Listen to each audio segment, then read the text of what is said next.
সে আর চায় না আমার খোঁজ নিতে। তার নাম ছিল মায়া। মায়া মানে সত্যিই মায়াবতী।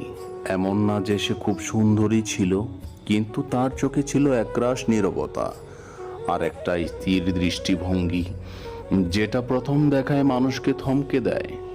আমি তো বিশ্ববিদ্যালয়ে পড়ি, খুব সাধারণ, খুবই এগিয়ে থাকা একটা ছেলে ছিলাম আমি। কারো ভিড়ে মিশতাম না, কারো চোখেও পড়তাম না। মায়ার সাথে প্রথম দেখা হয়েছিল লাইব্রেরিতে। সে নোট খুঁজছিল আর আমি চুপচাপ তাকিয়েছিলাম তার দিকে। সে তাকিয়ে একটুখানি হাসলো, আর সে হাসিটাই যেন আমার জীবনের সংজ্ঞা হয়ে গেল। ধীরে ধীরে আলাপ, তারপর বন্ধুত্ব, তারপর ভালোবাসা। তবে সে কখনো বলতো না ভালোবাসি, সে বলতো তুই থাকিস পাশে, ব্যাস, কথা দে আমাকে ছেড়ে যাবি না। আমি বলতাম তুই যত দূরে থাকিস আমি তোর অপেক্ষায় থাকব। কখনো তাকে চোখে চোখে না বললেও মনের গভীরে আমি জানতাম আমি তাকে ভীষণ ভালোবাসি।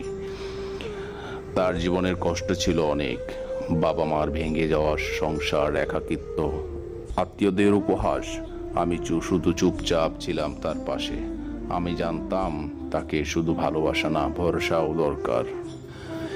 একদিন হঠাৎ করে মায়া বলল, আমার খুব ভয় করে, তুইও যদি একদিন চলে যাস।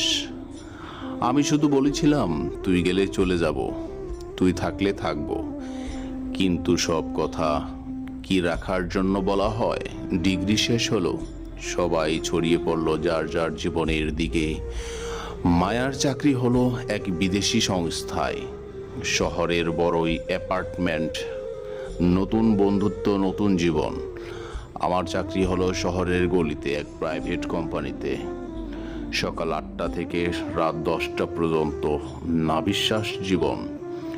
প্রথম প্রথম মায়া ফোন করত, তুই কেমন আছিস? আমি ঘুম ভেঙে উঠেও বলতাম ভালো, তুই বল। কিন্তু ধীরে ধীরে তার ব্যস্ততা আর বাড়লো, ফোনও কমে গেল। মেসেজের উত্তর আসতে লাগলো ঘন্টার পর ঘন্টা, তারপর দিনের পর দিন, তারপর না আসা। একদিন সাহস করে জিজ্ঞেস করলাম, তুই কি খুব ব্যস্ত, নাকি ভুলে যাচ্ছিস আমায়? সে বলল, বুঝিস না, আমি অনেক বদলে গেছি রে। এখন আর তুই আমি বলা যায় না। আমি উত্তর দিলাম না, শুধু জানলার পাশে বসে থাকলাম সারা রাত। এরপর আর কখনো ফোন করিনি আমি, সেও করেনি।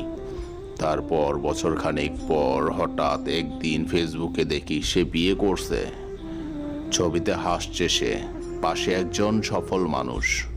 আমি শুধু তাকিয়েছিলাম স্ক্রিনে, চোখে পানি আসেনি, শুধু বুকের মধ্যে কিছু চুপ করে গেছে।